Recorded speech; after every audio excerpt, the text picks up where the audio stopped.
Hey, everybody. It's Thursday night. So excited. This is going to be a good show. We have some super crazy things to talk about. I'm going to be joined by Tricia from WEBSLEUTHS YouTube Live later on. And I'm also going to have my good friend and fellow YouTube host, creator, whatever you want to call us, the L Mom, joining us very shortly. So buckle up. I know that most of you have heard that Mark Means, who is the attorney for Lori Vallow or Lori Daybell, however you address her, has filed a pretty serious set of papers. Sorry, I'm struggling. Sorry, let's just move on. I'm struggling tonight. He's made a new filing for his client, and he has made some pretty serious accusations. So I'm going to go ahead and kind of go over, give you kind of like the highlight of this. So he filed a motion alleging that his client, who is currently committed to a psychiatric facility, is being manipulated by her caretakers. Earlier this year, Lori was deemed not competent to stand trial and confined to an Idaho psychiatric facility for treatment. And once she's deemed competent, her case will go forward, but right now it's on hold. So according to the motion filed by Mark Means, Lori and the provider treating her at the Idaho Department of Health and Welfare watched Chad Daybell's change of venue hearing with her on the 5th of October of this year. During that hearing, the provider recommended that Lori Vallow contact LDS Church headquarters legal counsel to discuss and possibly obtain new counsel. The clinician even reportedly provided the phone number and told her that making the call was part of her treatment. The motion states that Lori would not otherwise have reached out to this other legal counsel had she not been prodded by the Department of Health and Welfare employee. According to Mark Means, Vallow didn't want to make the call, and she felt forced. And when Lori told her, the provider treating her, that she had told her attorney, Mark Means, about the call, the provider said, "Oh, no, you didn't." Like they were kind of caught. So here's the synopsis. Lori spoke to Daniel S. McConkey at LDS Legal Counsel. According to the motion, Lori made Brady violation disclosures under the guise that the church was her friend and was there to assist her. Means insisted Lori would not have made those disclosures without McConkey's assurances that he already knew every detail in the case. Means reported that McConkey never disclosed to Lori that there was a conflict of interest or that their conversation was not, in fact, protected by attorney-client privilege. Lori believed she would be protected by the rules of the spiritual world. So at this point, I'm going to bring in my good friend who has an amazing channel, Jen, the L Mom, and we'll go through the documents together and try to make sense of some of this. Oh my God. You're holding your head. Oh, I just read through the documents that you sent me. Yes. And really wished that I had read them before I published my video, because I have had some opinions change in the last 25 minutes. So I mean, that's okay though. That happens all the time. One of my probably most irritating repeated things that I say, other than a lot.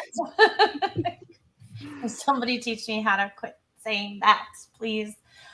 other than that, I like to say, oh, I need to let that marinate.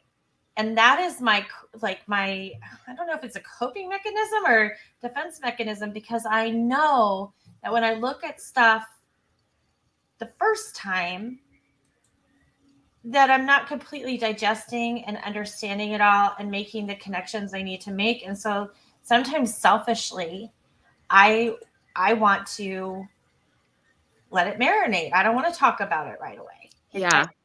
I just don't. So I should have done that. well, here's take two, and we all do it. I'll do it. So first of all, I'm going to tell you, I have the documents up on the screen. They're on my Facebook page at True Crime Sushi. Super easy to find. You can also view them on Justin Lum's Facebook page, and they're also published on eastidahonews.com. Those are tremendous resources for this case. So don't feel like you have to buy them or join a Patreon or something like that. They're free. They're everywhere. I have a link in the description if you want to look at them yourself. It links to my Facebook page, but quite honestly, they're all over the place. I'm trying to decide. I think I'm not going to read everything word for word because it's long, but what I will do is go over the highlights, and then Jen, if you want to jump in at any point, just do so. Uh-oh. No, feel free. I mean, Okay. just pretend like we're talking on the phone, except Yeah. that, We can't say everything we say. Yeah, exactly. Yeah, exactly. Oh, yeah. Go ahead and start. Hopefully I don't interrupt you. I hate it because I feel like I interrupt people all the time. So No, you're fine. So this is filed by Mark Means, Means Law and Mediation, in reference to the state of Idaho versus Lori Vallow, aka Lori Daybell. I could think of some other AKAs for her, but I'll leave my little 2 cents out of that one. So this is what he comes to the court with. This is a motion for state to disclose communications, including but not limited to Brady violations disclosures, motion for criminal depositions, motion for out-of-state subpoenas, motion disqualify Idaho Department of Health and Welfare, and 5, any for further relief as discovered through the above motion production disclosures as become evident. So that's the cover page. I'm not sure if everybody understands what a Brady violation is. I should probably check the chat, but I'm going to go ahead and read this first page, and then I'll go back, and if we need to talk about that, we can. So he starts by saying, on or about June 8th, 2021, this court entered an order of commitment regarding the above defendant, Mrs. Lori Daybell.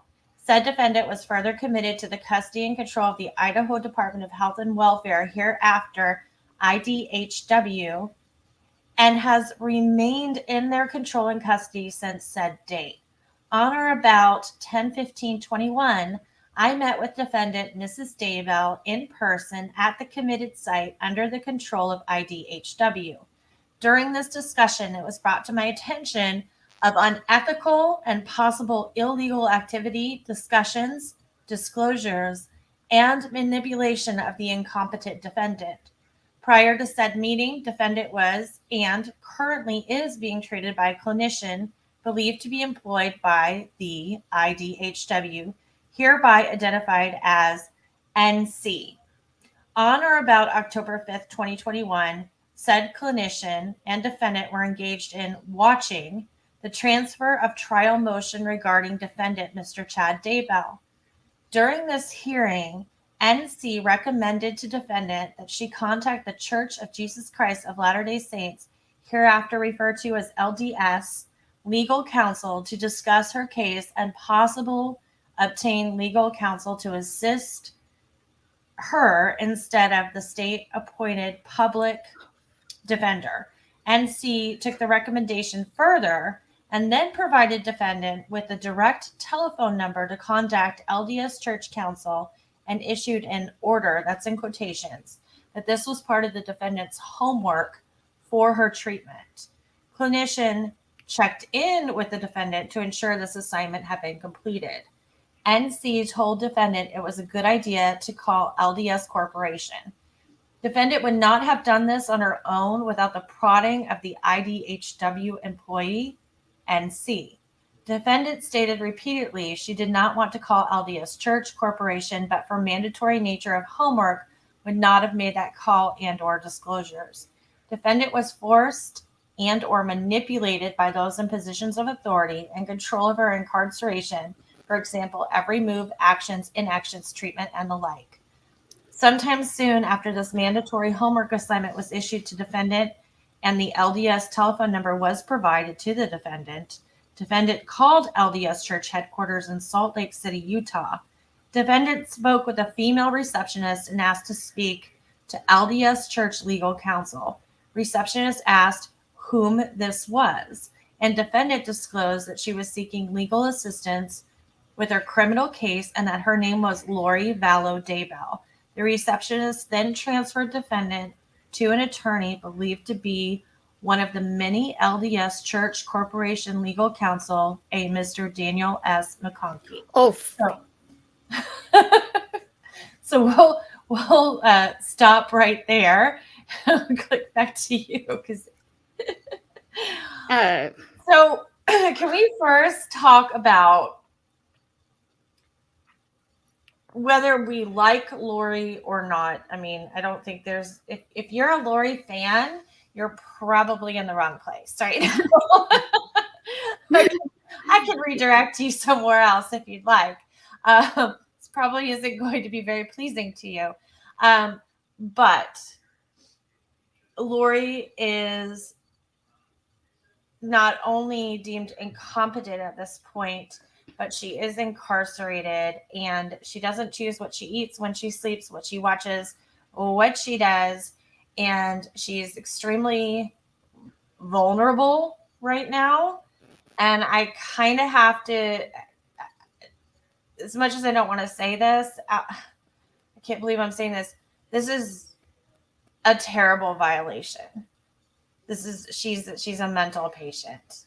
I mean, I don't know what her other privileges are, but I can't imagine she just gets to pick up the phone and call whoever she wants, whenever she wants. And I don't understand instructing her to call a specific person with a specific number for a specific agenda as a command and not a suggestion if this is truly what happened. I will tell you that I could put it up real quick. Hold on.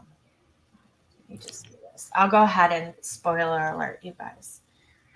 Give me a second here. And I will tell you that the prosecution's office has already responded to this with this statement. Statement from Fremont County Prosecuting Attorney Lindsay Blake and Madison County Prosecuting Attorney Rob Wood, 10/28/2021. The state will continue to focus on pursuing justice on behalf of the victims. We will address the unfounded claims by one of Ms. Daybell's defense attorney in a court of law, not in the media. Filings of this nature are traditionally sealed and handled in confidential proceedings. Litigating such matters publicly can compromise both parties' right to a fair trial and compromise various individuals' rights to privacy. The mental health issues and investigations are not suited for the court of public opinion. So that is it's a short response, but I would say it's concentrated. It is a strong and powerful response, and I can smell the snark steaming off of it right now. Yeah. So what are your thoughts on the first part of this? Well, okay. I saw a couple questions fly by. One, when someone is in a mental health facility, they are often assigned homework as part of their treatment plan. Mm-hmm. And so that does not surprise me. The approach is absolutely, if that happened, I mean, if this is true, this is bad thing. Like, right. I'll just explain that the reason why I like about crapped my pants when I heard the name, and I don't even know how much I can really say because this is Kern and McConkie they're huge. Mm-hmm. They're very powerful. They are the church's legal counsel. They typically do not get involved in, well, they never get involved in criminal law. That's not what their law firm is for. They are, I mean, they're just, no, like you don't, if you get a letter from Kurt and McConkie, you listen or you hire a good attorney. Right. Because they don't mess around. They are out to protect the church. Daniel McConkie, on my channel, I often talk about my favorite apostle, Bruce R. McConkie. Because he seems to be an inspiration for these guys. His stuff, he wrote something called Mormon Doctrine, and he was controversial within the church. Mm-hmm. But Daniel McConkie is very powerful. Like, do not think he's just a regular run-of-the-mill attorney that you can hire off the street. Right. Yeah, he has the reputation of, I will say it, of people live in fear of him. Yeah. And it's much like the lawyers that work for the Church of the Scientology, because there are no limits, and they will financially abuse you until you are done. Yeah, they'll drag it out. Mm-hmm. Yeah. Chris learning, I'm like watching, going, yeah.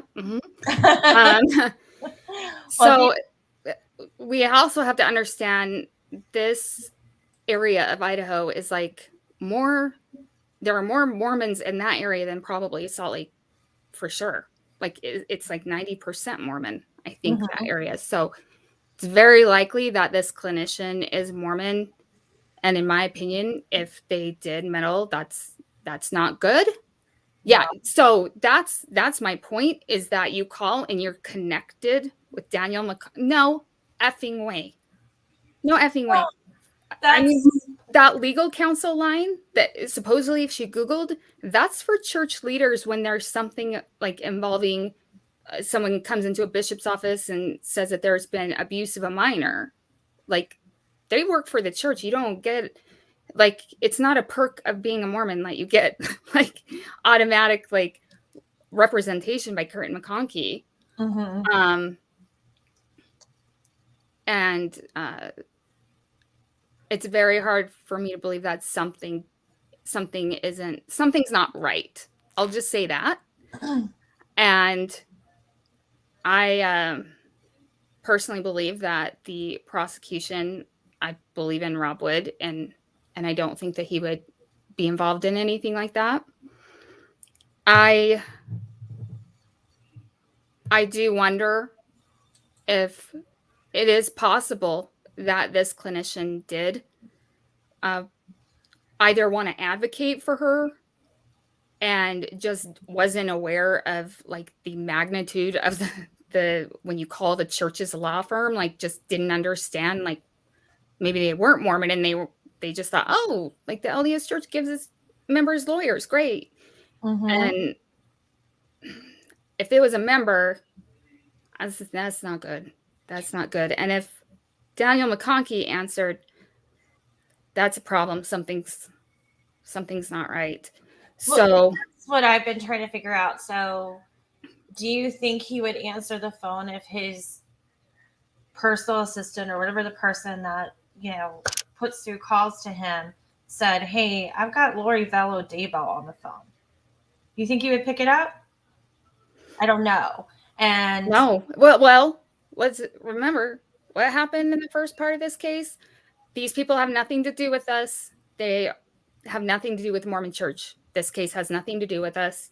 Right. Then there was the letter sent out to their leaders, again, trying to, that position of, we're not going to comment on this case. They've never commented on this case because they don't want to be associated with it. Because they have disowned Chad and Lori. Right. they have said, they don't even say they may think they're LDS. They have said they're not LDS. They are not affiliated with us. These are not our beliefs, blah, blah, blah, blah, blah. And then went even further to tell their members that, they're not to talk to anybody about this without going through the whatever the lines of communication in the Mormon church are. It's to go to the legal department. Like it's not for them to handle on their own. So yeah, I would have hung up. Like first, I just find it really hard to believe that he's standing by. Like he's head of that firm. He's probably out golfing most of the time. Like he looks pretty old. Like he looks like he's kind of retirement age and he's, just collecting checks. So that to me, I was like, that's just bizarre that he would even pick up the phone, that he wouldn't call Rob Wood directly after that or call someone directly and say, the defendant in this case is contacting us. You guys need to figure something out. Well, here's where I am with this right now. I'm looking at Mark Means as bumbling. The way we all look at him. Yeah, just like bumbling through this case. All right. And I don't have the best opinion of him. And I don't want to say that this isn't true. Because here's the thing. If it's not, and we're filing motions and we're lying to the court, that's just like, I can't wrap my head around that. I really can't. So there's two scenarios that go through my mind. It's that one, whoever this clinician was had their own agenda. It has nothing to do with Rob Wood. Right. And they just went rogue and did their own thing. Yeah. Or somehow Mark Means, maybe part of what is true in here, and we'll read later, is that upon meeting with Lori and hearing about this, he doesn't want to be removed from the case. So he constructed this whole thing to, keep that from happening. My only problem with that is, and you guys have mentioned it a couple times in the chat, is that I wonder if those calls are recorded the same way they are in a jail, and if there's an actual documentation of this phone call that Lori made. I would say, based on my experience, I've kind of talked about that before, I think. If not, I'll talk about it at some point. I do not know if calls are recorded in facilities, and this is a state facility, so it might be a little different. But you can't take a crap without somebody knowing what you're doing when you are hospitalized. And so it may not be documented, it may not be recorded, but I would bet, because think about it, she's on hold, like she's not just like, right. I mean, someone heard it. Someone heard something if it's true. Well, I know this is really nitpicky, but for me, I really want to know this because there's a lot of things that come into play. And Berserker Loki, I have your comment up on the screen right now. So we're talking about somebody that's incarcerated, as well as being detained on a mental health hold or, deemed incompetent and trying to get treatment to restore her competency. So you have, hold on, I'm hearing an echo and I'm trying to figure out why. Let me see. I think I got it. Okay. No, it's not gone. What? Can you hear it? No. Okay. All right. Well, I'll just let it go. So she's in a, not only is she I hate the word prisoner, but not only is she being detained and incarcerated, she's incompetent, she's in a mental facility. So I don't know where HIPAA plays into that with like phone calls and recording and stuff like that. So I would just kind of like to know, is there a possibility that this phone call exists somewhere. Because how do you, I don't know. There's people she's just not allowed to call. I mean, they say they gave her the phone number. They gave her the phone number. They Googled it in front of her, so she would have had to be in an office, which is not, I mean, yeah, you meet a doctor in the office because of confidentiality issue. And so I can see her being in an office, and I can see a couple of what I think is most likely, and I realize I do not have an LCSW, but I did at one point. I was a social work major, and I did go through social work ethics. And if this person is an LCSW, I would assume they have the same kind of ethics. It's more common for a provider to say, do you think you need new representation? Do you feel like that's something that's bothering you? Not to say, oh, you need to give the church a call. You're getting screwed, man. Here, like that, I don't see, unless this person had an agenda, because this case does not look good for the church at all. Mm-hmm. And I swear, every time they do something, I'm like, stop. Like, who is giving you advice? They suck. Right. Yeah. Stop handling it the way you are, because you just make yourself look worse. And so they may have, like you said, gone rogue. That's totally possible, because I don't think in a regular type of relationship with a capable clinician that has ethics, that would happen unless they had an ulterior motive. Right. So Algo's weighing in, and you said, and that's probably what happened. It means is blowing this out of proportion. I think that's kind of where I am at with this, because the biggest thing on these charges is, or in the filing that he notates, are possible Brady violations. And there's two things in a Brady violation. There's exculpatory evidence, or there's mitigating factors. And I don't see very clearly what he thinks where this Brady violation occurred. That wasn't very clear to me. I don't. Was it to you? I mean, no, and I just figured it was because she opened her mouth and confessed like she was in her bishop's office. Right. She was granted spiritual protection. Yeah, I mean, she definitely still is like spiritual law crap that I was like, well, I have to look that up again. Algo says, how can a defendant commit a Brady violation? That makes no sense. So yeah, this is what it's not that Lori committed one. I'm sorry. It's that Mark Means puts in his thing that his concern is that there is not a Brady violation. So he believes that the prosecution has something they're not revealing that could somehow help his client by definition, right? Yeah, I mean, so like I don't get it. And I just, yeah, I mean, I would say that I don't think Rob Wood is the type. He is not going to want to do anything to risk this case. Right. Like, in my opinion, he's not going to take a chance just because he happens to be Mormon. And he's not going to, because, there's the thought of like, well, Rob Wood is Mormon, the judge is Mormon, the Mormon church is now about, like you start going. I don't think he's willing to do. He's, from what I understand, pretty ethical guy. All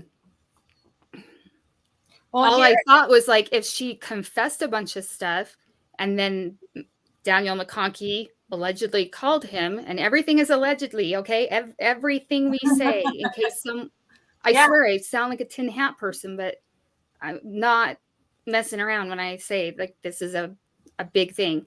That this McConkey guy called Rob Wood. Wouldn't the worst thing that would happen would be the judge would say, well, that's nice evidence. You can't use that in court because it was, collected in a way where it wasn't attorney-client privilege and they didn't disclose their conflict of interest. So, I don't know. Yeah, no. That makes sense. I think Nash kind of, for me, made a really good point. He said, it isn't Brady, but I think he's, meaning Mark Beans, is dropping Brady because he wants to request in his trial. And that's kind of what it was getting at. It's like, I'll dumb it down for me,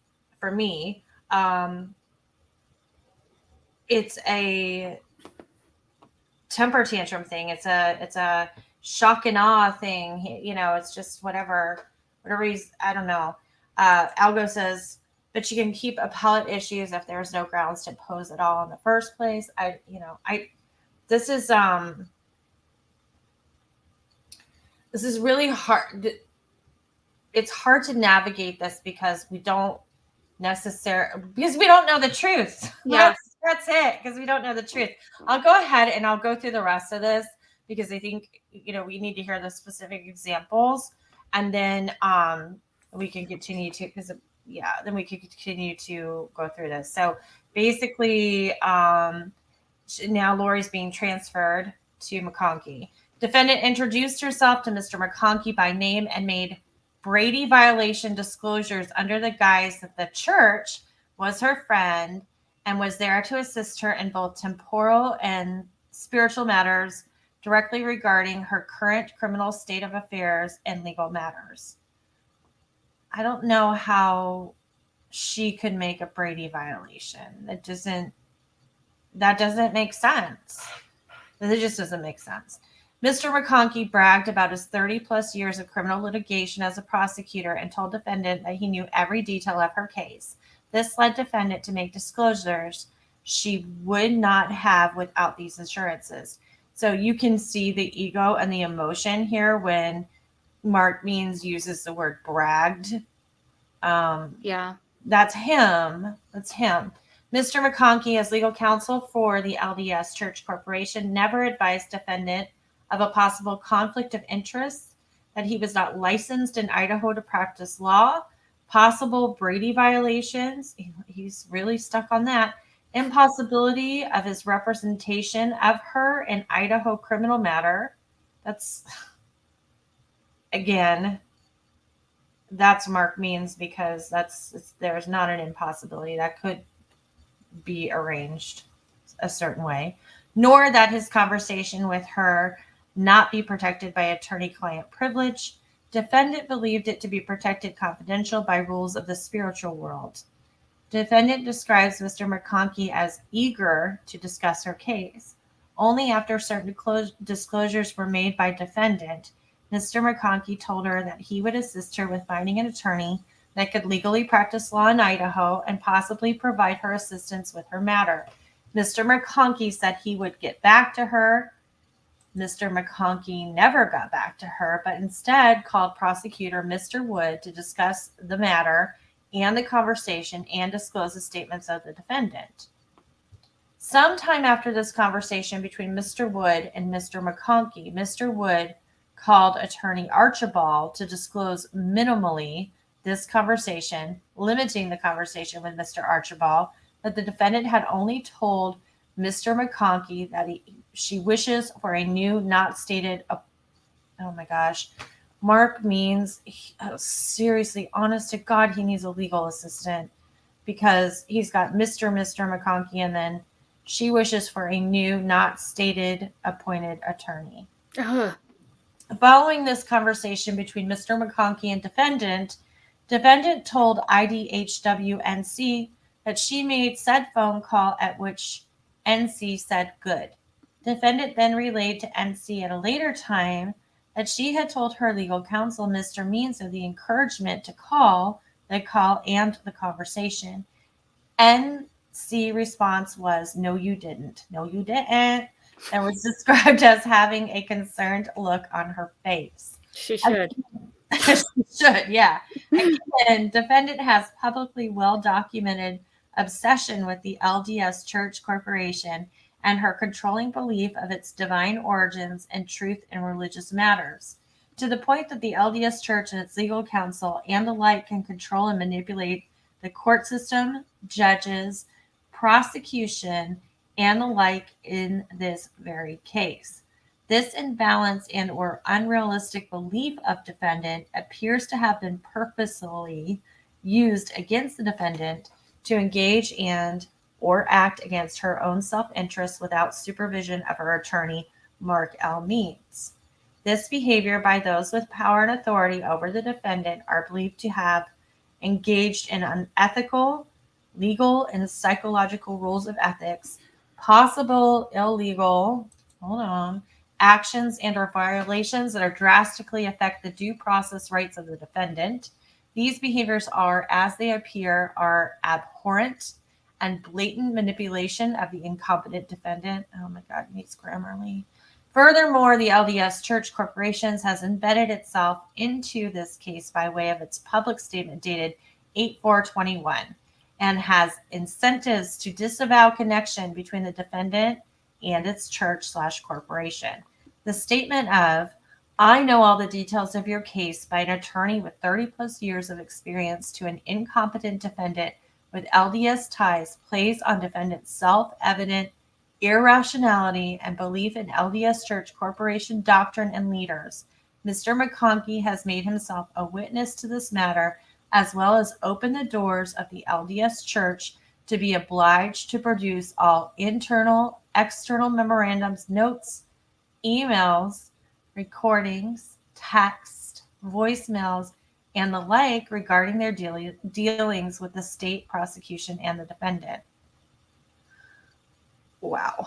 In addition, the prosecution has been allowed to attempted manipulation of essential witnesses with the use of LDS Church Corporation scripture, LDS language, and LDS positions of power, including but not limited to essential witness Melanie Gibb, David Warwick, and April Raymond. This concludes informal court proceedings.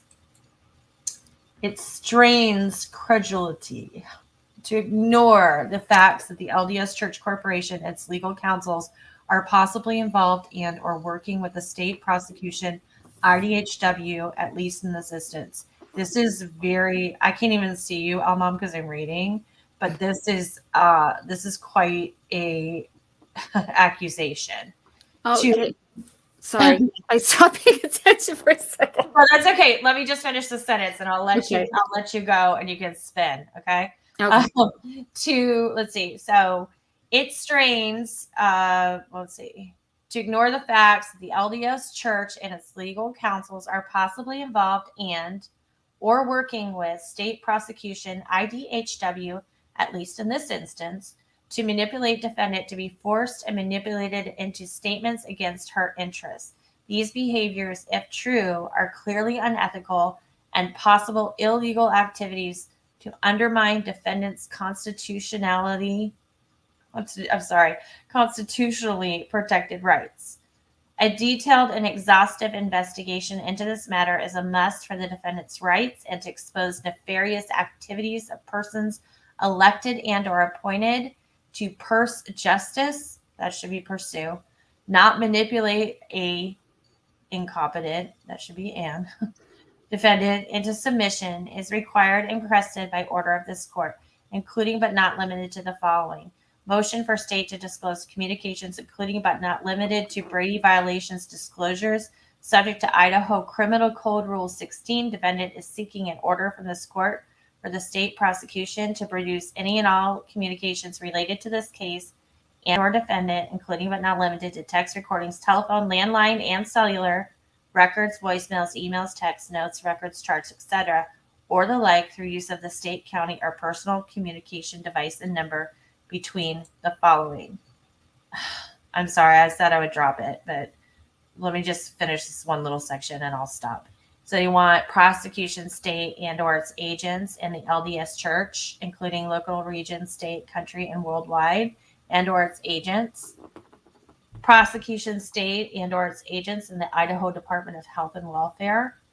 Idaho Department of Health and Welfare and or its agents and all treating professionals, employees, including but not limited to person identified as NC or other treating professions, employees, agents involved with defendant's treatment while in IDHW custody and control. So we'll stop there because the second point is motion for criminal depositions and out-of-state subpoenas. I'm just going to say real quickly, I think that means that he hit like, oh, there's gold in these hills. And he is just making the most of this. And this is, he thinks this is his Hail Mary pass. And there might be some truth to some of this, but I think it's greatly exaggerated.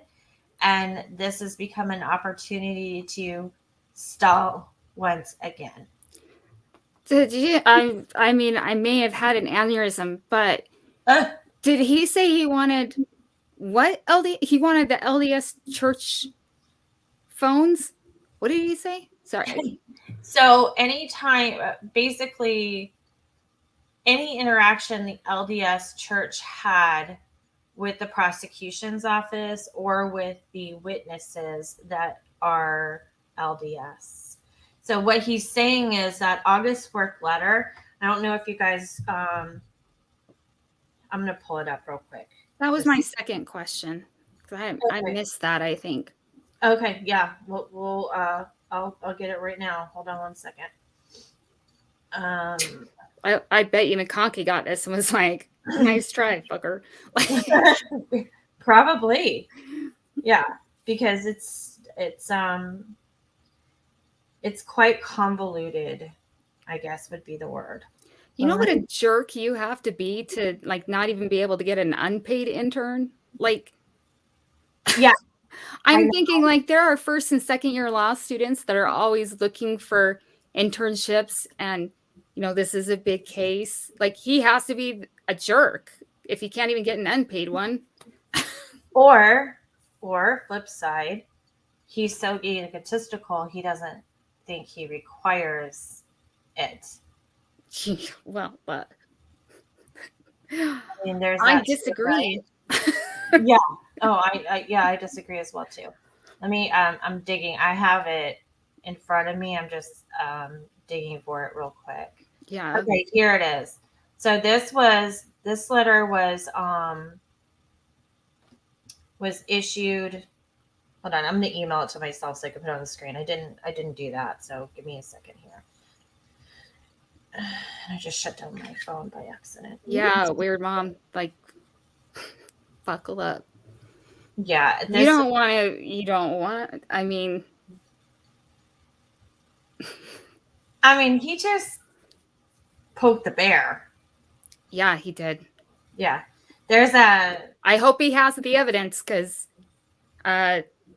he's gonna be. Yeah. Yeah, he just poked the bear. What is this saying? If you're gonna shoot at a bear, don't miss.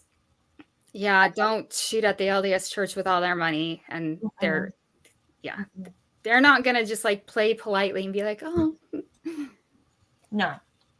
All right, let me pull this up real quick. I'm gonna have to stop sharing the other screen. Stop sharing. And let's see. Refresh. Oh, sometimes I see myself on the screen and I'm like, who is that? Oh God. I do that too. That's why I have my camera off. I'm like, what? If I'm watching lives, I don't know if you do this too, but I'll be watching a live and I'll suddenly think that I'm on camera. So I'll like be worried about my facial expression. I'm like, wait, I'm not on camera. God. I'll be watching you and Tricia and I'll be like nodding. Like, they can't see me. I've done that. I have like gone back to, because I have a lot of room for improvement. Let's just be honest. And so I will go back and try and listen to myself to pick out things that I need to improve upon. And in doing so, sometimes I will sit there and Tricia will be talking and I'm like waiting for my, like, I'm like, oh, I really want to say something here. And I'm like, oh my God, this already happened. Like, this is like, you're an idiot. Okay. So I have this letter up on the screen. So here's the deal. This was issued by the Church of Jesus Christ of Latter-day Saints, Office of the First Presidency, August 4th of 2020, to general authorities, general officers, and the following leaders in the United States and Canada area 70s, stake, mission, district, and temple presidents, bishops and branch presidents, members of ward and state councils. Dear brothers and sisters, involvement in legal proceedings.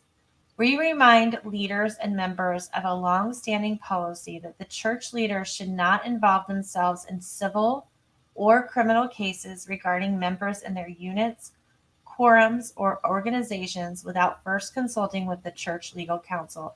See General Handbook, Serving in the Church of Jesus Christ of Latter-day Saints, 38.8.26.1, churchofjesuschrist.org. This name policy applies to leaders corresponding with court personnel on behalf of criminal defendants or others, including through email. However well-intentioned, church leaders sharing information in legal proceedings can sometimes be misinterpreted or even damaging. Such sharing can be especially harmful to victims and their families. Following the church's policy also keeps the church from being inappropriately implicated in legal matters. Wow, they slipped that one in there. If a leader believes he or she should testify or communicate in a legal matter, or if a leader is being required to do so by legal process, that leader must contact the Office of General Counsel at church headquarters at 1-801-240-6301 or toll free at 1-800-453-3860. And then it is signed by, let's see, sincerely yours, Russell Nelson. Yeah, president of the church. The second one, I can't make. Dallin Oaks. Okay. And Henry Eyring. Yep, the first presidency. So there you go. So I think what Mark Means thought he was doing very sneakily is he's like, oh, so you wanted to pull yourself out of this? You have this August 4th letter. You didn't, you didn't want your members participating in it. You didn't want your leaders. Everybody's got to go through the church, and because you don't want to be misrepresented. But then you talk to my client on the phone, and then you go straight to the prosecutor. So, well, and he was wrong in his flipping filing because it was 2020. That's why I was like, I don't remember that. And then you started reading it. I'm like, oh, that one. Like, yeah, doesn't even have the year straight. Mm-hmm. Yeah. Well, like I said. Well, the good news is that if she's not already competent, that does show progress. It does show that she can dial a phone and ask questions and understand that she does or does not want new legal counsel, we think, allegedly. Right. I think, there are a couple points. She may have felt like the homework was mandatory. We don't know if she's on meds. We don't know kind of what the situation is. We don't know how that clinician is. Like, there are assholes that work in places like that. So I don't want to like completely discount and say, well, she's just trying to manipulate everybody. And like I said, the fact that this is apparently gone through Daniel McConkey is quite concerning. And it's concerning that she even got him on the phone, because I just can't imagine him taking her call. I can't imagine that happening. But maybe he did. Stranger things have happened. I can't say that, and I talked about this in the video I posted that's now completely outdated. So thanks for that. Sorry. No, it's fine, because I'm just going to put in the description, like, see my updated opinion. Over information comes in. Let's be fair. I'm my own biggest critic. If you really know me, I tear myself apart. I am never happy. I pick myself apart. But I am kind to myself in this respect. I often change my mind and change my opinions about cases because little bits of information becomes confirmed and slipped in. And of course, it's going to change my perspective, my view. Of course. And sometimes it happens. The other night, I'm not going to give the specific example, but the other night it happened like 40 minutes after I got off my live. some new info came in, and I was like, well, now I look like a, drunk avocado. Like, thanks for that, like, what am I supposed to do now? What am I supposed to do now? I just know. spoke for an hour and 40 minutes. Like, oh, I'm so proud that I have this opinion. And then they get off and like, Yeah. you can't win for losing sometimes. It's constantly moving and changing. Yeah. And there's just a lot here that we can't confirm. But what I will say is, if even half of this happened, if 25% of this happened the way it's described it happening, it's disgusting. Yeah. And it will, there's not too many things that I personally thought like, oh, that's really going to wreck the case, or it's really going to affect the case. Something like this is a problem. And I know I have some attorneys in the chat. I don't want to pressure anybody. If anybody wants to come up and weigh in on this, I would love to have you, but I'm not gonna call you out by name. And you people that know who those people are, don't do that either, because that defeats, that defeats the purpose. So I'll drop the link in there. Yeah. But do you want me to go ahead and finish reading that? Oh, there's more? Not this letter. There's more. Oh, do please. Yes. Please do. But, yeah, it's like Ginsu knives. But wait, there's more. If you act now, Elmom, I'll send you 2 sets of very crappy documents. So here's how we'll know if my wife is watching, because I said, are you going to watch me? And then I asked her if she was going to get in the chat. If you are watching, can you please bring me down a rum and Coke, please? Thank you. That must be nice. That must be really nice. I'm upstairs, and my husband spent 20 years in the Army and can't get up the stairs. I mean, he could. I think he can. But I kind of call this my tree house because it's painful for him. So I'm just like, heh. You can't catch me. I know. Like, whenever I see like the lawnmower come out, I'm like, ooh, I'm going upstairs. Sorry. All right, let's get this piece of work up here again. Okay, so let's see. Item 2 is emotional for criminal depositions and out-of-state subpoenas. A, deposition of Mr. Robert Wood, prosecutor and witness. B, deposition of Ms. So we know that the clinician is a Ms. Ms. NC and any other official or agent of IDHW involved in this matter. C, out-of-state deposition of attorney and witness Mr. Robert McConkey, Utah attorney, and any other LDS official or persons that were privy to the conversation between McConkey and defendant, whether on the call between McConkey and defendant or spoke with McConkey after the fact. Wait, did he change the name to Robert? Yes. Oh my gosh. Mm-hmm. Yes. Authorization and issuance of an out-of-state subpoena for all of the above to the LDS Church Corporation and or its agents, state prosecution and or its agents. Orders for production of all cited above. I mean, this is convoluted. 3, this is where it gets good. This is where you're going to put on your other hat, I hope. Uh-oh. Motion to disqualify Idaho Department of Health and Welfare. Well, then where the fuck are we going to put her? Sorry. He's going to say they can't weigh in on whether or not she's competent. That's what he wants.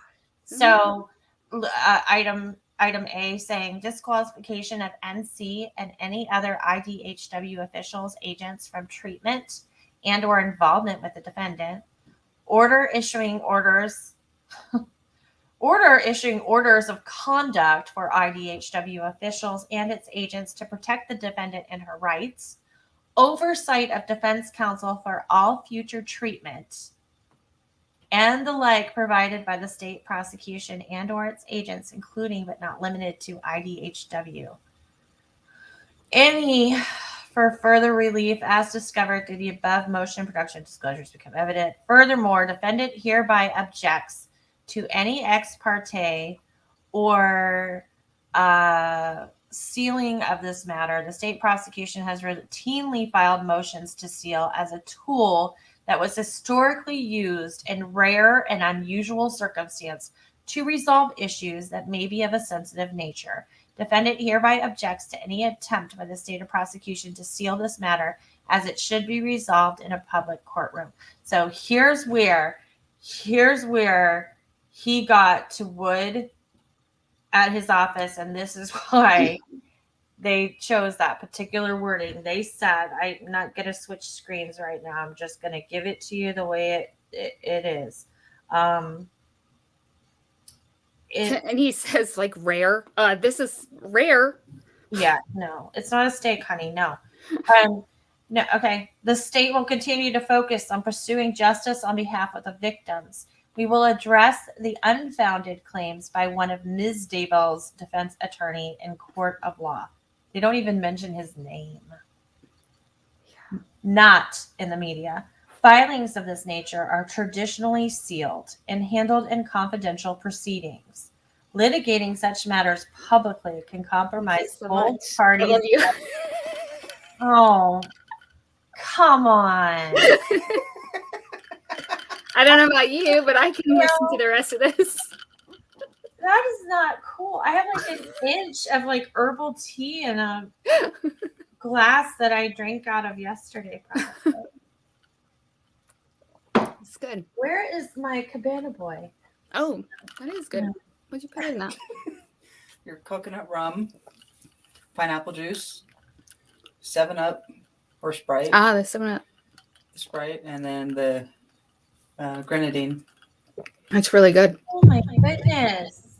I like Malibu. I'm a Malibu coconut rum. It's like my favorite. I can't. Are you gonna peek through so people can see from the chat? Say hi. Hello. Hello. Mrs. Doubtfire. Okay. Goodbye now. Oh my goodness. Your lighting and bartender is leaving. Thank you so much. I'll be up in a little bit. Enjoy. Oh, we're enjoying. You'll be enjoying more. Yeah, so this is where the Lindsay Blake and Rob Wood, Madison County, whatever, come back and they're like, no, these things are usually done quietly. They usually are done ex parte, or the records are sealed and not available to the public. It would make sense. This whole thing is absolutely insane, but I think the biggest takeaway I have is that someone paid someone to take the bar. Is that the takeaway? Yeah, that's fine. Well, that's part of it. Yeah, as long as we're making huge accusations. Allegedly. So did he also say in there that the defense needs to have oversight? Actually, it reads like this. Hold on. It says, oversight of defense counsel for all future treatment and the like provided by the state prosecution and its agents, included but not limited to IDHW. So the way I read that is that he wants to be consulted on that.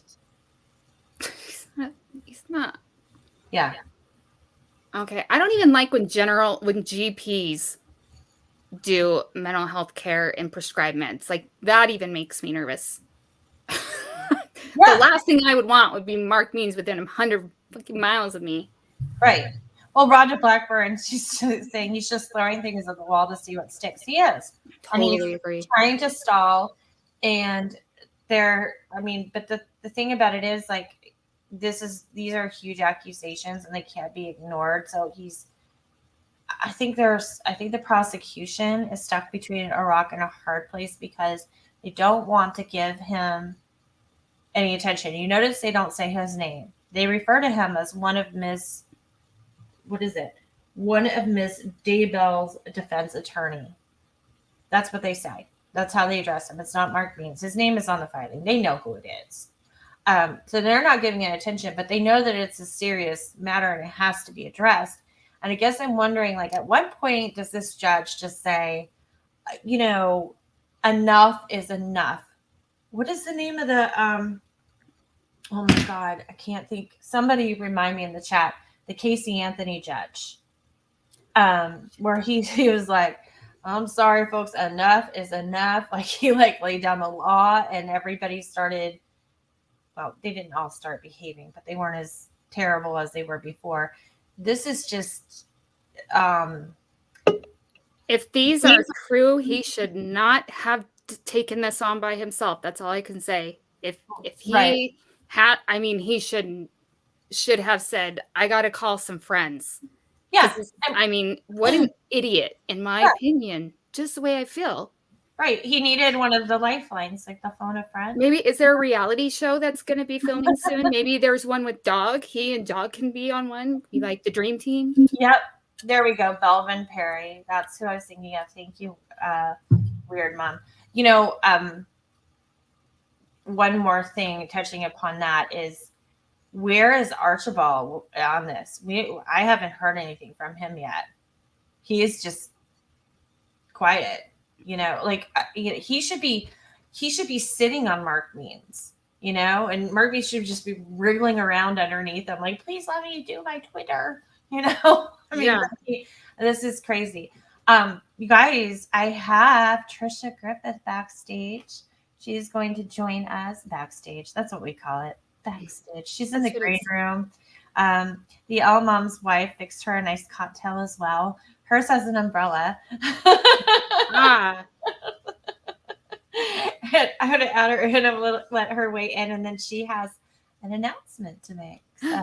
Well, if you give me, because I'm gonna go watch this on the TV when I watch Trisha's. So, like, can you guys stall for 45 seconds to a minute while I get up there? Sure. Okay, because I don't want to miss it, and it sucks when you suddenly have to rewind. Stay? Oh, I could stay. I just don't want to take any of her time. No, stay. It's going to be the three of us. Okay. All right. I'll stay. Yeah, it's the trifecta. Come on now. Hello. Hello, Hi. my darlings. How are you? How are you? How are you? How are you, Mom? I'm joking. We're not Melanie and Lori after all. Oh my gosh. So does my hair look okay? I can't even tell if my hair looks okay. Just a minute. It looks pretty scary. So, hey, I've been listening to you guys. You guys are great. And then I took a phone call, and I've been on the phone for like 30 minutes. So I've missed the last 30 minutes. I apologize. Who has a big announcement? You do. What? I'm serious. What announcement? Aren't you doing something super fun? Oh, yeah. Oh, okay. Well, Good Lord, woman. I've already talked about it. I mean, on other shows, I've talked about it a while ago. Oh, yeah. So, I mean, do we want to talk about it now, or? I texted her and I said, jump on if you want, or at least hang out. And then if you have a comment, jump on. She might be hiding quietly. She's talking about Cresha. They're asking. We're only kind of missing Cresha. Yeah, we tried to include her. It's just one of those. It's a scheduling thing. It's not. We're not leaving anybody out. I promise. No, you can. You do your other thing later. And right now, we want to know your opinion on all this shenanigans. Well, you know, you and I talked about this last night, Amy, because we were just so shocked. And I remember thinking, okay, am I missing something? Because this can't be how it looks. It just can't, because it's so bad and so morally and ethically wrong on so many levels. And I can't believe I'm saying this, because this is in defense of Lori Vallow, but it is exactly what we think it is. And what I don't know is, when they told her to call the Mormon Church, did they really think that they would be able to get away with this? Was this planned that she would, was it Monson that took her call? Who took her call? No, McConkey, Daniel McConkey, McConkey. sorry. Daniel McConkey. Right. I mean, Well, like you according guys, to means it was Robert McConkey. Yeah, it could be Robert, could be Oscar. Maybe Bruce is back from the dead. We don't know. McConkey. It's a McConkey. He's It's a big, McConkey. yeah. And we all know that if we tried to call up there, we would not get a McConkey. You know, we would get a Smith or somebody. I mean, they wouldn't care. Let me transfer you to our first year intern. Yeah, exactly. Exactly. And so they knew that again, what I want to know is, were they in touch with McConkey and the LDS Church before they told Lori she had this assignment? And I don't understand the assignment. Can somebody help me with this? Why would calling the LDS Church be part of an assignment to get you mentally well again? That's what I don't get. Taking initiative. You do have assignments in the hospital. Right. And like as part of your treatment plan. So it could, I mean, it sounds almost like a valid assignment, except it stinks. But to say, listen, you know, if you're trying to bring someone to competency, it's a good way to say, look, they made this phone call. They made the decision to get rid of this idiot attorney. And, you know, they understand that. They want new counsel. Like, this is good. They're understanding things now. But my stomach hurts. But then they turn around and they call the prosecutor and spill the beans. Again, this is so morally wrong, and it is appalling. You know, this is something I would expect a defense attorney, you know, I would expect a defense attorney with no morals to try something like this. Yeah. And I have been thinking about it all day. I've been talking to people about it all day. I can't imagine what they thought they could get away with, or even if they cared.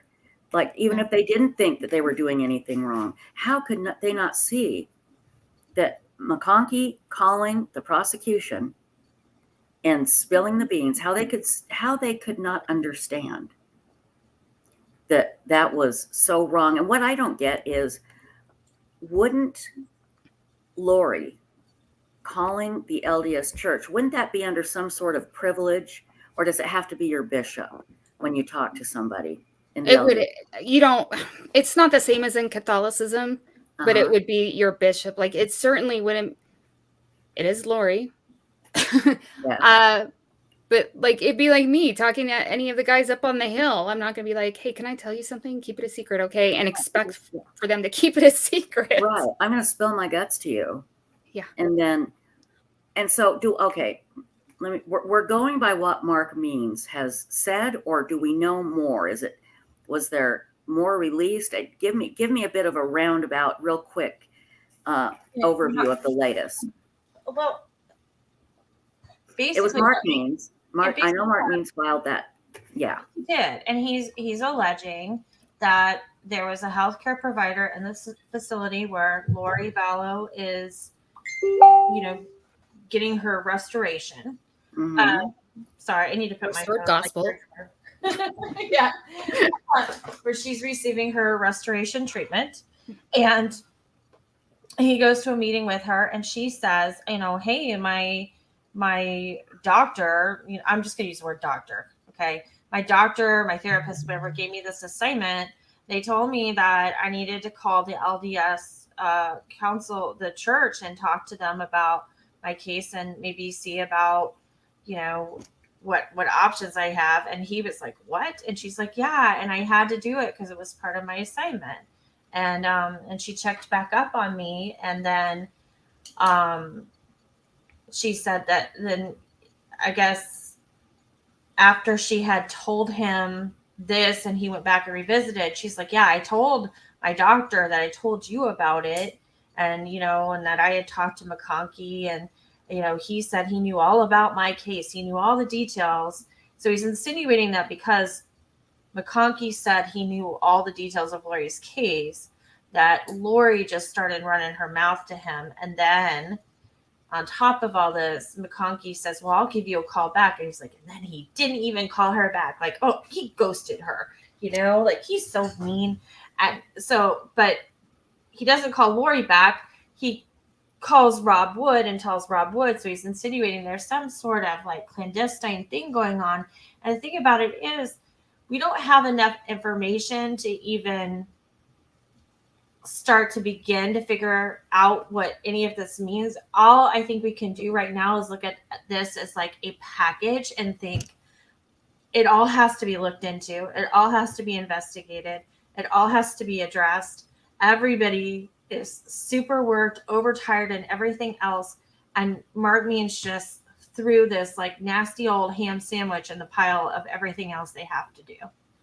And Exactly. Right. So the only wait 1 second. The only advantage from my perspective that the LDS Church would have had in doing this is that they felt that like via optics they looked really bad in the beginning because Lori and Chad said they were LDS.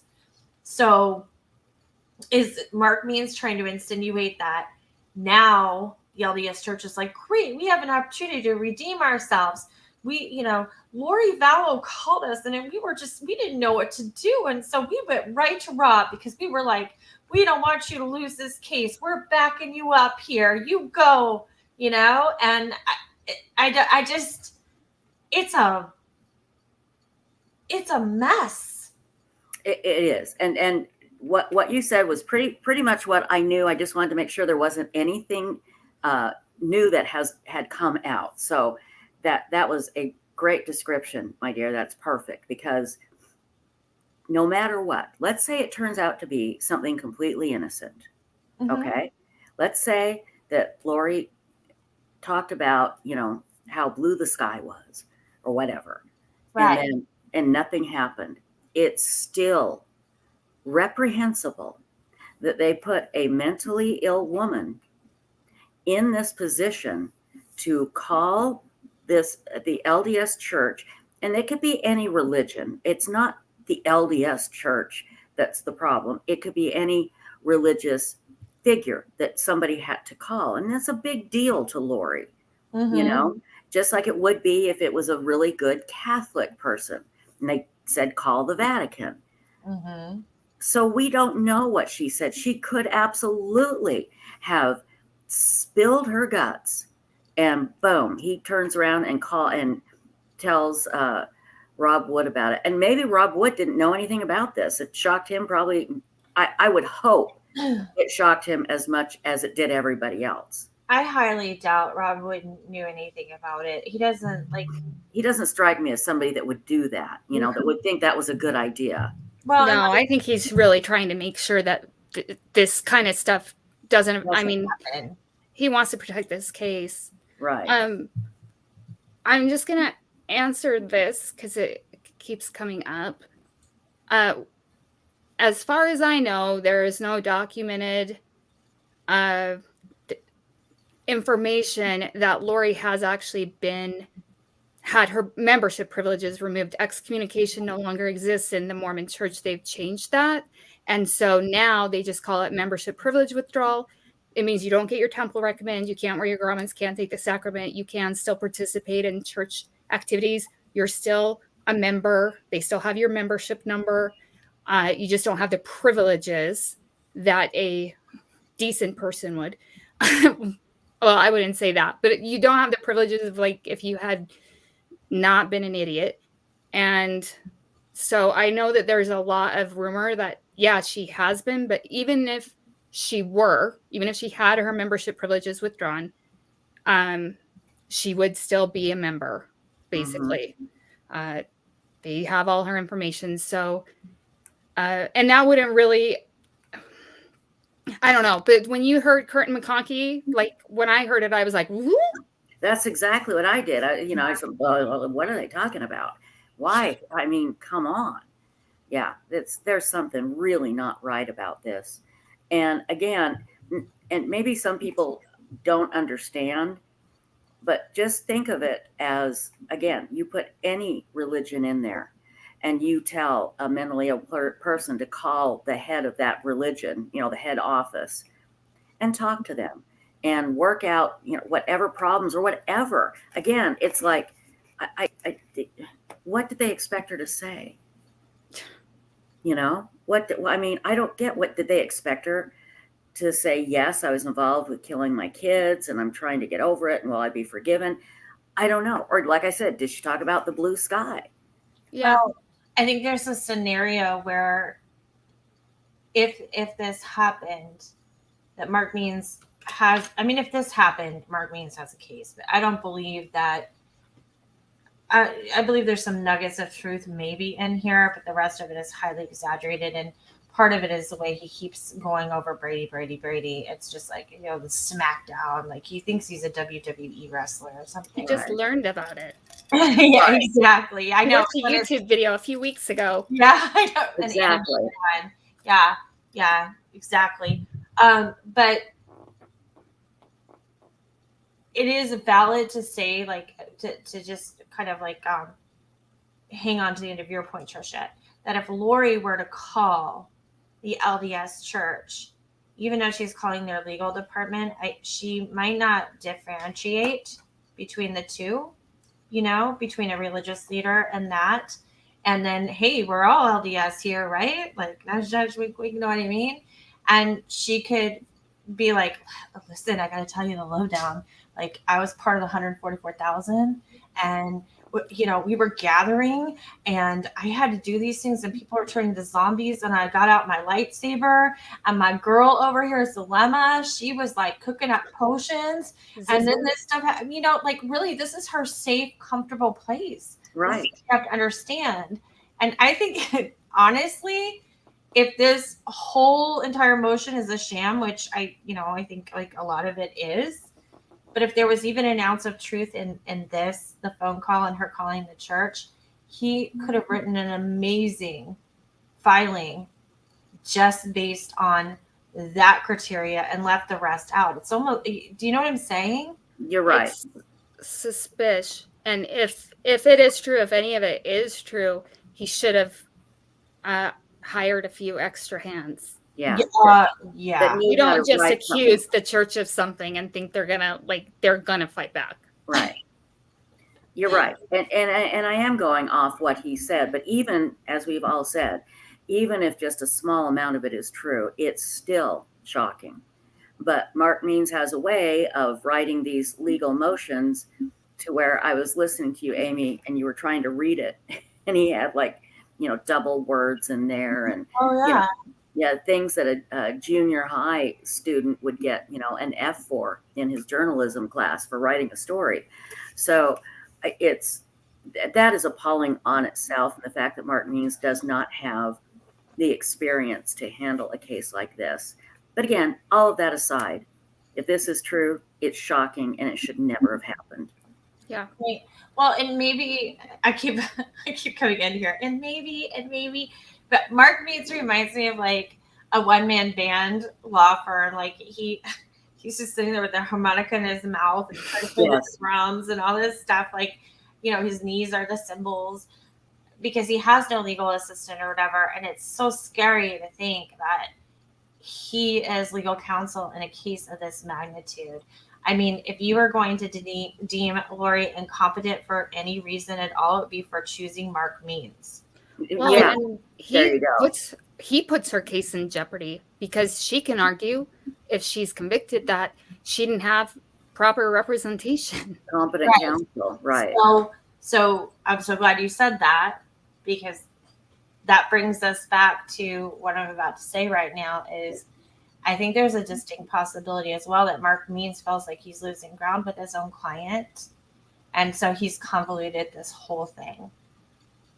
Well, that could be. No, there's no way that my client wants another attorney and she shouldn't have called and she doesn't have the power to decide because she's not competent. He's kind of double dipping in both things. Like, she's competent enough to tell him this story, right? Mm-hmm. Supposedly. Right. Allegedly. But she's not competent enough to seek out other legal counsel. Yeah. Like she can talk to him and have a conversation, but Right. not to anybody else. You can't have it both ways. And I think, I mean, I'm glad he doesn't have, I'm actually glad he doesn't have any other help, because I feel like if he had a good JA or, somebody studying for the bar, like studying like the thing you actually do before you take the test, rather than like sending your friend that looks like you, that they could have helped him write a stronger filing. Yeah, exactly. It's surprising that he went with that, but he seems pretty emotional anyway. Yeah, You know, he's a sensitive, very Sally. sensitive man, just Yeah. a sensitive And man. where is Archibald in all of this? Well, I was just gonna ask, has anybody checked on him? Like, should we do a well check on him? He's trapped under something heavy. Mark Means is like, no, you're not coming out. I know. No way. And types furiously again. Oh my God. Yes. Like I said, Archibald should be sitting on Means, but maybe Means is sitting on Archibald. Well, there He you go. overpowered him. That could be it. Yeah. That could So be this is a good comment. Betty Smith said, yeah, Scott from Crime Talk said it's much about nothing, but it's unprofessional to have a mental patient call her religion to ask for new legal counsel. Well, it's also, everybody deserves a fair trial and everything else. And your defense attorney is supposed to do everything they can to protect you and defend you. But frivolous filings, if this is the category that this is going to go in, is not serving anyone, and it's created a lot of work, because these are very serious allegations.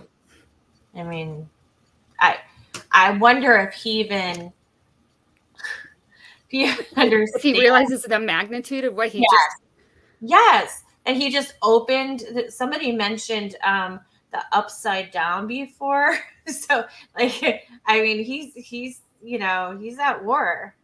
And everybody is going to be, nobody's going to like you. Not that you're supposed to be liked, but you know what I mean? You're like, right. This is like, you're sitting through 5 hours of a college class you can't stand. And the professor says, well, if there's not any questions, I'm going to let you guys go early. And that one person's like, and you're like, oh my God, no, somebody beat them up right now. Yeah, just suck them up through the floor. This is Mark Means just clogging the pipeline with this crap. And how long, like I said, is Judge Boyce going to allow this to go on? I'm beginning to think he's like a Judge Ito. I mean, it's like, what is going on? And do you think there's a comparison for what he tolerates to like what Judge Ito did in OJ? I don't think it's quite that bad yet.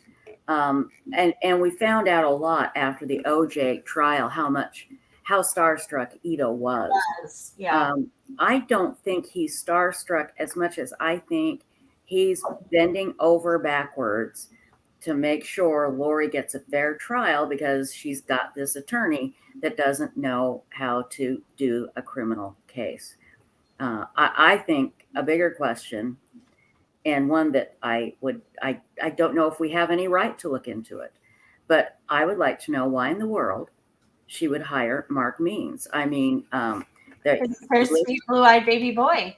He lives very far away from her, and he doesn't have any experience. And what brought him to Lori, or what brought Lori to him? Well, it was Chad Daybell did that, because he had retained Mark Means originally, and then but he was like, he's no good. So then, but again, then why Chad? Why him?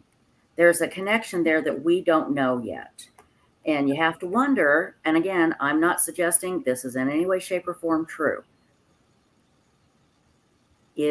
Was he a part of this whole big thing in the beginning? Did he maybe go to some of these meetings? I don't know. But I just think he's such an odd choice. Yeah, he is. Him, that there's something else there. He is. And if they took notes at those meetings and it was Mark, and we can compare the filing to the minutes, and we will know. There you go. Yeah. There you go. That's perfect. I'll be wrong.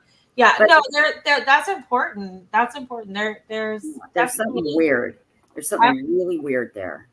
People have always questioned what the relationship between Chad and Mark was, because that's definitely the relationship. And then Mark was passed to Lori, and somehow Lori has allegedly said that, she believes that Mark is her child from another life or something. Yeah. And maybe he believes it too. That maybe that's the connection. I don't know. But it just seems very, very, very odd. But again, all of that aside, it for some reason, it really upset me when I heard that they told Lori to do that. And then McConkey called the prosecution. That really, I just, you know what? Because I just don't want anything to happen where she gets off. Yeah. And I just have this feeling that just a little, nibble in my brain that might happen. I don't think Chad will. I don't think there's a chance in hell. But I think there's a chance Lori might. And it upsets me. Yeah. Well, the good news is even if she got off here, she's still got to go to Arizona. Arizona. Yeah. I don't think she can get out of Arizona. That's for sure. No. Yeah. Arizona's out to get her. Yeah.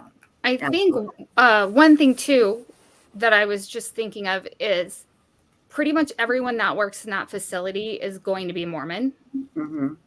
And it's a possibility that they just mentioned it and it wasn't, like you should call It was maybe the an legal idea, team.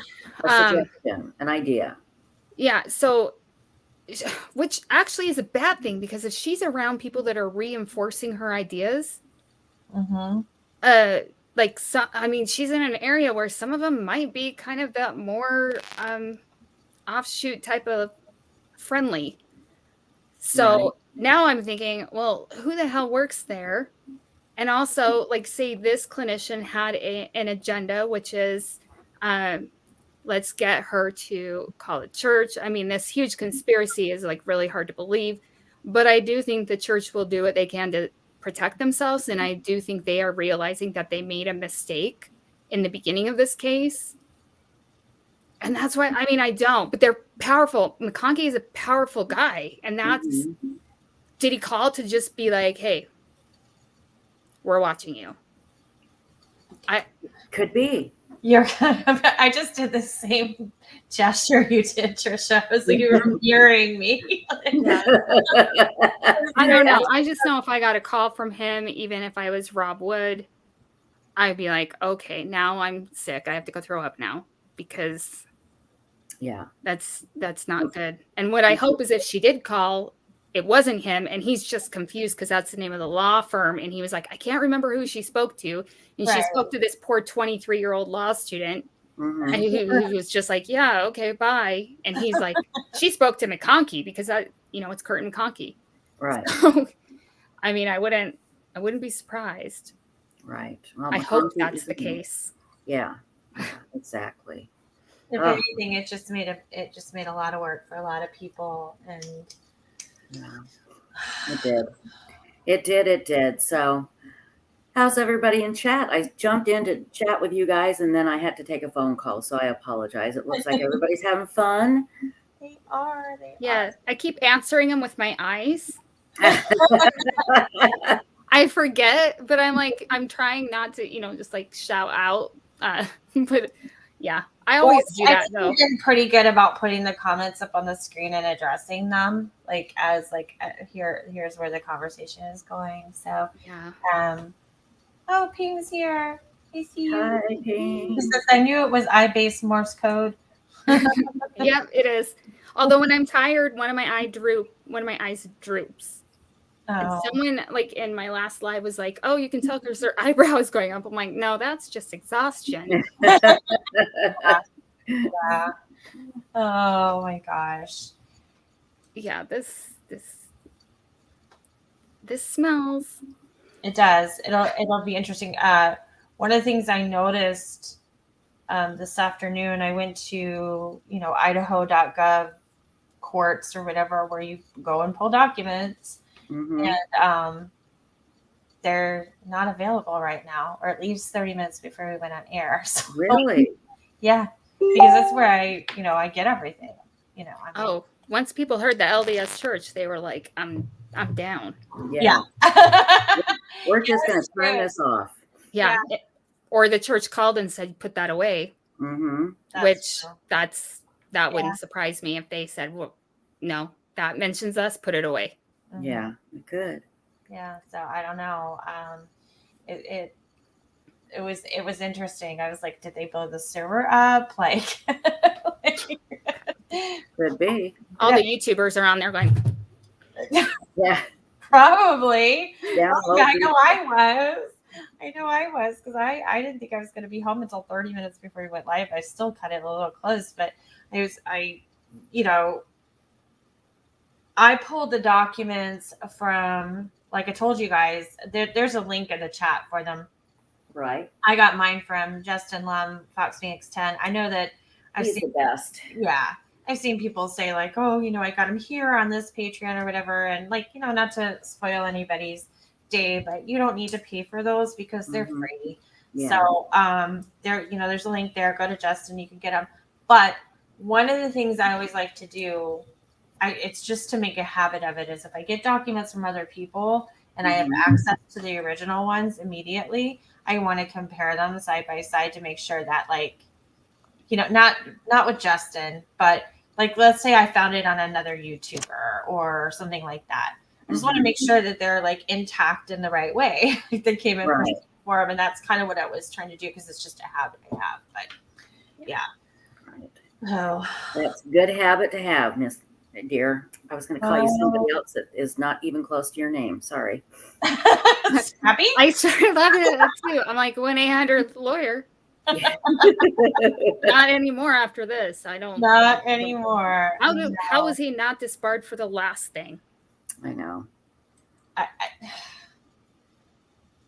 I really, there's so many things that go through my mind when things like this happen, and I don't like them because it's like I don't want to let my mind go somewhere like into a conspiracy theory or things of that nature.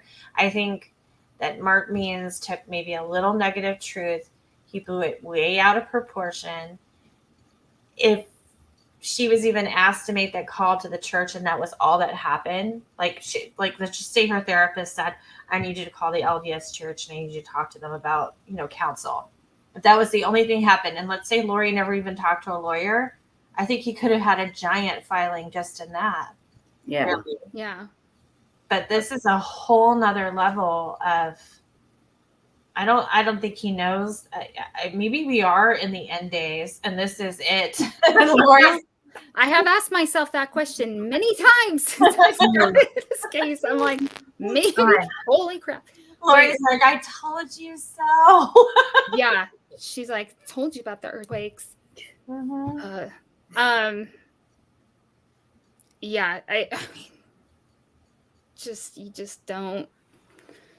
you don't mess with the church. He better have proof if it's that. Well, that's true. But also, like, the thing is like he could just be super pissed that she was like, well, yeah, I was thinking of hiring a different attorney. As in, maybe they're trying to like bring her back to competency and help her realize this is an idiot. Well, that could be. No, there you go. That's a thought. Yeah. That'll prove she's competent when she gets rid of him. Yeah. I mean, I think she's obviously made progress. It sounds like. Yeah. Unless, and we don't know everything. What if someone else dialed the phone for her? Like, I doubt it, but it's like just, we don't know if this is what she actually told him. He could be lying. She could be lying. The other people could be lying. That's all I'll say. Right. Yeah. I mean, I think one of the motivating factors in this potentially could be that Mark Means got wind that Lori was not happy with him representing somebody at the hospital. Was like, oh, well, if you need to call somebody and you need to get a recommendation, here's where you go. And that's how this started, and it got turned into everything else. So I guess we'll have to wait and see what happens next. I hate that we keep saying that, but I know. it is what it is. So Tricia, you want to tell us all about what you got going on? Well, yes. In fact, I have something to add to it, my dear. And I apologize for not remembering. Again, it's just my brain is just not there. It's slowly draining away. Any brain electrons are slowly going. Okay. So this Saturday night, it's a very special night because we do this every year at Halloween. It's actually on my second Halloween. But what we're going to do is we are going to unbox a haunted doll. Now, this haunted doll is really haunted. It comes from it comes from a monastery that was featured on one of those ghost shows. And I asked, it was the owner of the monastery, I just said the word, the owner of the monastery. I asked him, I said, why don't you join me and tell me about this doll? And he wrote back and said, and I'll go into more detail, but he wrote back and said, I can't. He said, I've given this up. It caused us too many problems. I can't. He said, that's why I'm selling everything. So, and it's a real creepy looking doll. Then I got another doll that was from might have been a school. And it was small. It came in a small package. And I put both dolls together in my bedroom on a bed that I don't use. Ew. And well, I went there to pull them out, have them here. The small box is gone. It's gone. I mean, I cannot find it anywhere. I have looked everywhere. It is gone. And I'm going, okay, now just don't get freaked out.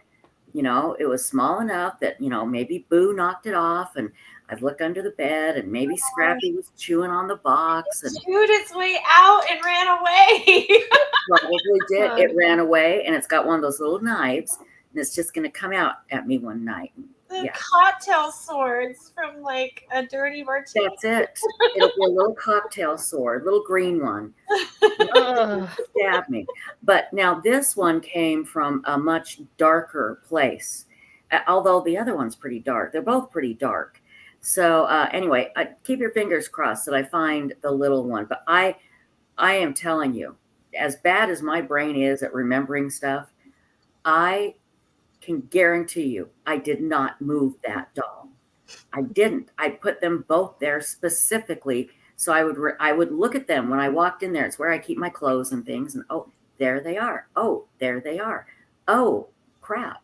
There's one not there. Where did that go? So I don't know. I don't know. We're going to have to wait and see. I've got my special black dress that I'll wear.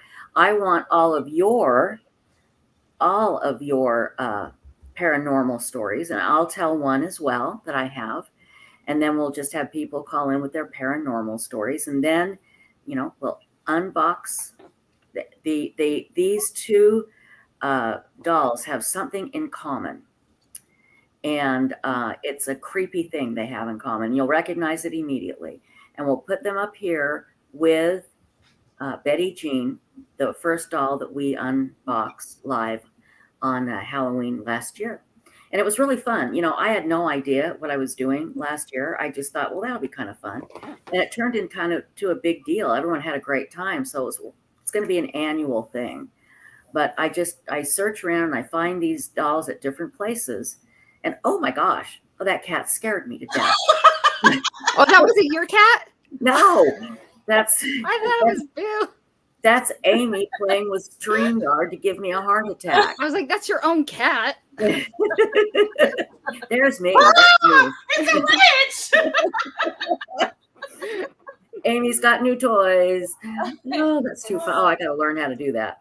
Well, So it's anyway, inappropriate to use them. That is a lot of this stuff. So I was like, perfect. Last time. So everybody, and I'll learn how to get these new toys that Amy's showing us, but let's get your paranormal stories ready, and we'll put the link up in chat. It'll be Saturday night, 10 p.m. Eastern, and it's the Halloween edition of WEBSLEUTHS YouTube Live, hopefully with two dolls, maybe just one doll. I I don't know. Uh-oh. I think we're gonna Let's see see. it. Like, is that Ruth Bader Ginsburg behind you? Yes, it is. Okay. That's Ruth Gator Bing. Yes, that's her. Or Okay. Brittany. So yeah, but unfortunately, I have to tell you, I have a scene in my mind where you're doing your Halloween show, and Yes. the little doll comes behind you and walks along the ledge along the back of the couch and like stabs Ruthie in the head with the cocktail sword. Oh my God. We're going to have a murder behind me, Yes. a doll murder. Now that, I'd pay to see that. That would be fun. I'm terrified of dolls. Are you those people? Well, my grandma collected dolls. She had a huge doll collection. Yeah. And I had a nightmare when I was like little staying at her house that the dolls strangled me. Oh no. Now every time I'm like, I don't know. No thanks. Well, people swear Betty Jean is evil. I have a couple of friends that they do not bring her out. She is dark. She is evil.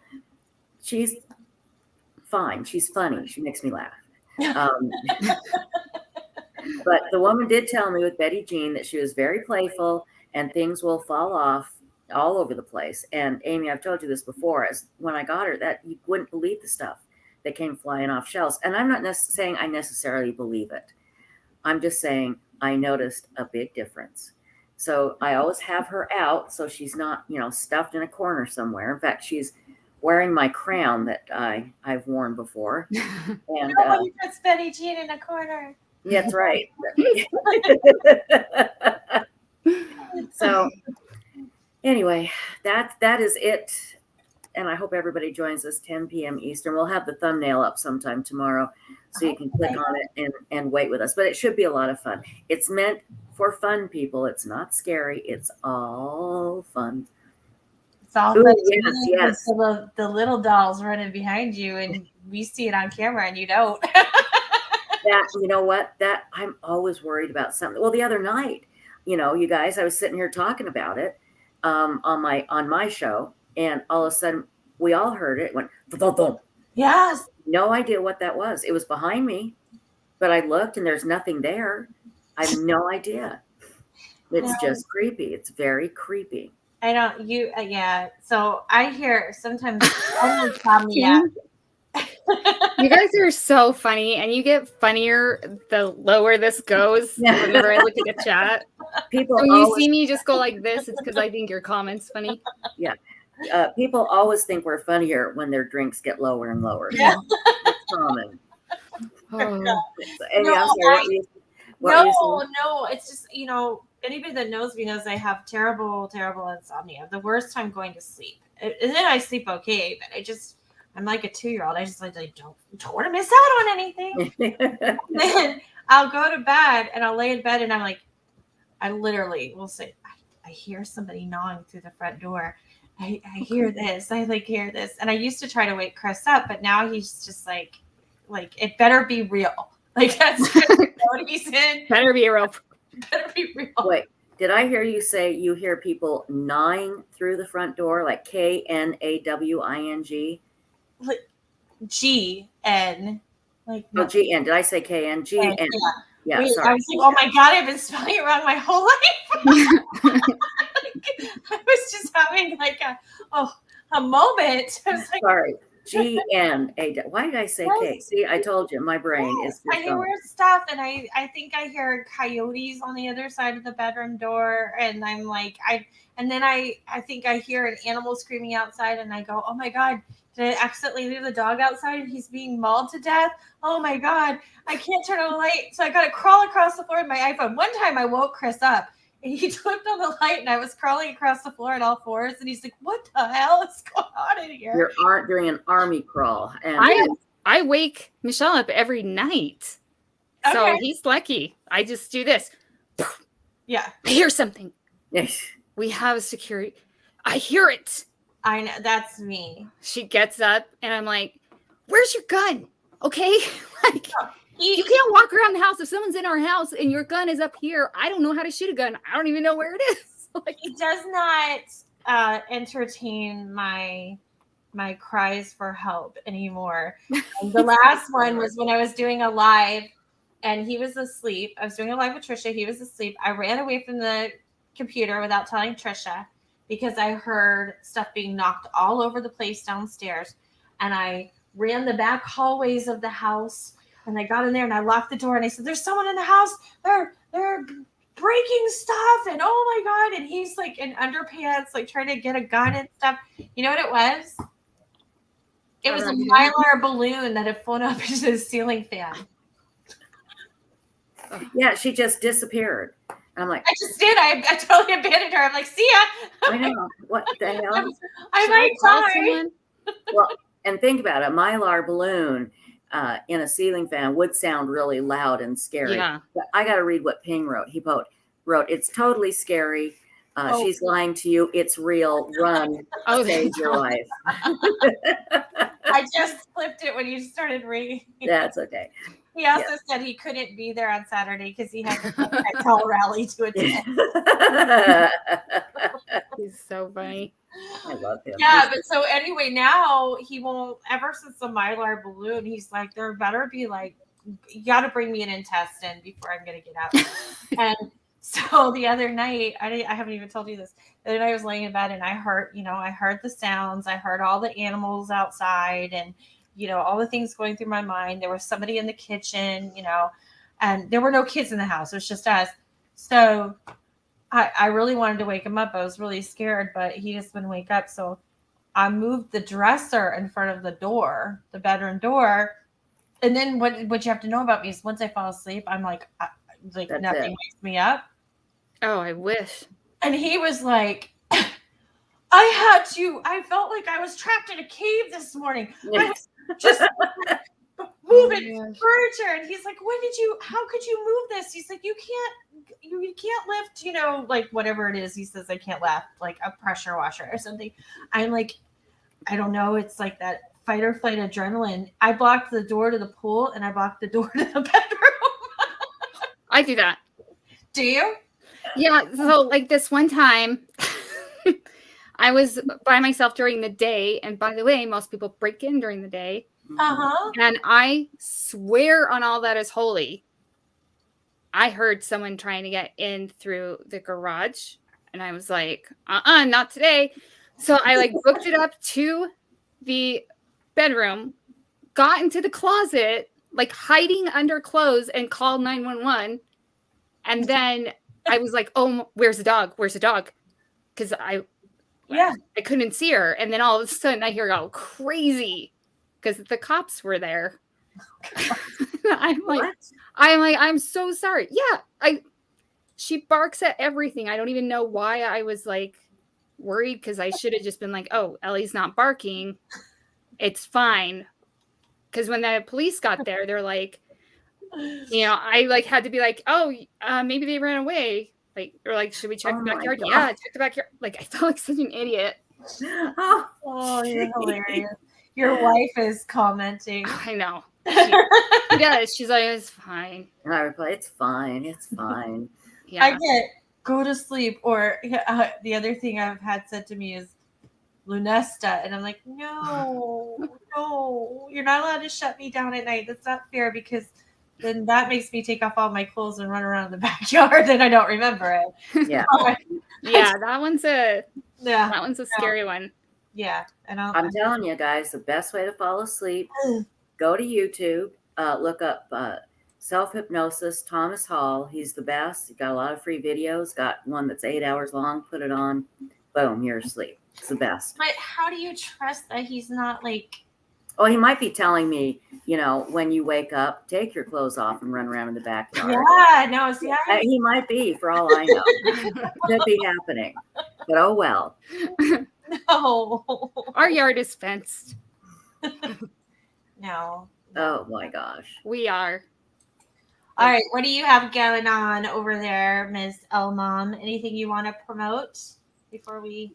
No, I did that video without full knowledge.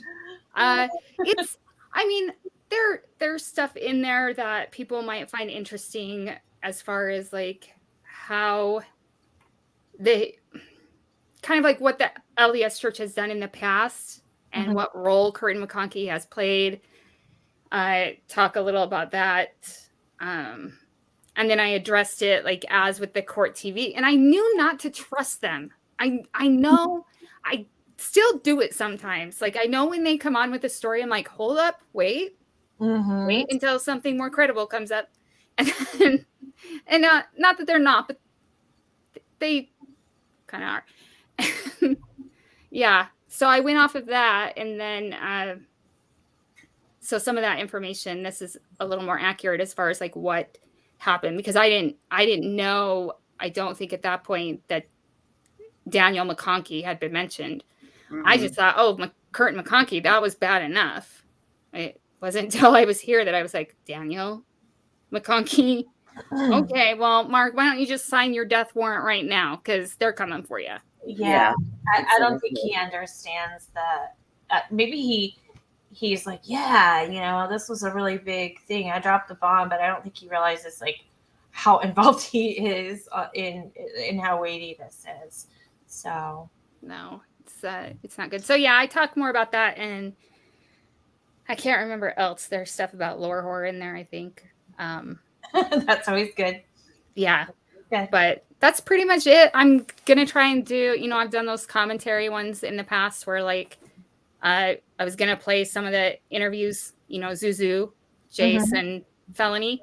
And so I was going to do a couple of those. And I think for our live on Sunday, if I can get it together, maybe the occult part of Chad's little, you know, his little pendulum. Yes. I'm trying to trace that, but I have a lot of work to do if I want to do it. And I also have to ask Tricia, considering it's like her life too. So. Well, you're worth the wait. You're worth the wait. Yes, you are. Absolutely. You guys are awesome.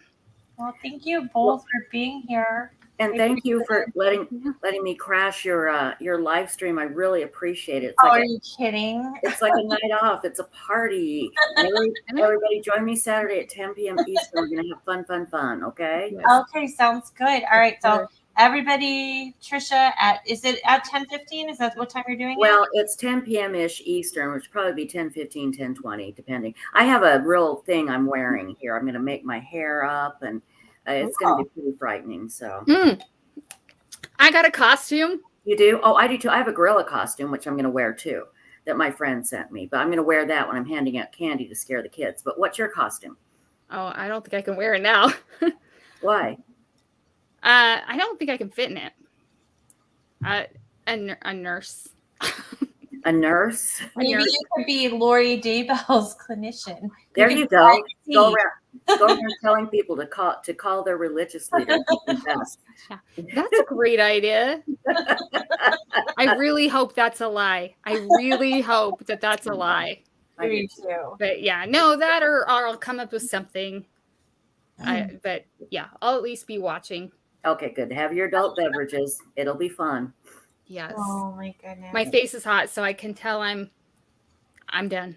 You're feeling good. Oh my gosh. Well, on that note, I'm going to wrap it up. Thank you, everybody. Thank you, Tricia and bye, everybody. Mom and moderators, Ping, the Weird Mom, Jesse, Diane, Ryan, Rain Dancer, Tambra. I don't know if I'm leaving anybody out. I shouldn't be, because it would make me a piece of you-know-what person. I am a little confused about when I'm going to be back again next. I've got to work that out, because I wrote down the dates of people coming in town wrong.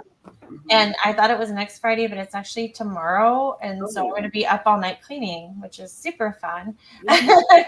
So fun. What a blast. Yes, I know what everybody likes to do. Because I just did my like regular like fly by the family clean, but this is like, you know, like you can't, like if somebody looks under the sink, it's got to be okay. I'll clean at the same time. I'm like way behind with my cleaning. I haven't even been in my son's bathroom. Do you know that there's a huge market on YouTube with Clean With Me? Yes. Do you watch them? What?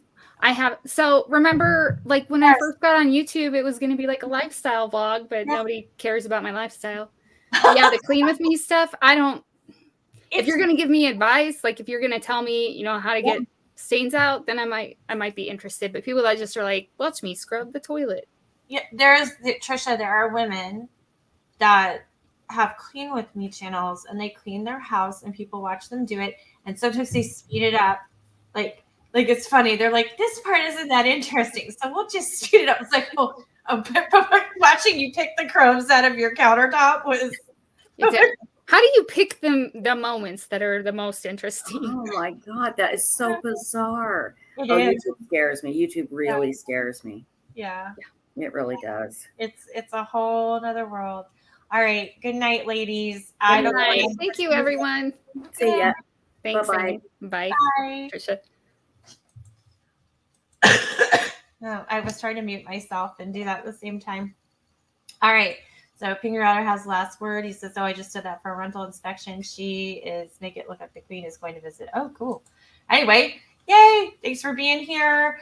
I will see you guys soon. I'll put it on my community post, and if there's any updates in this or any of the other cases that we are talking about on the agenda, or something really freakish happens, you'll see me sooner than later. Until then, I'll see you all on the flip side.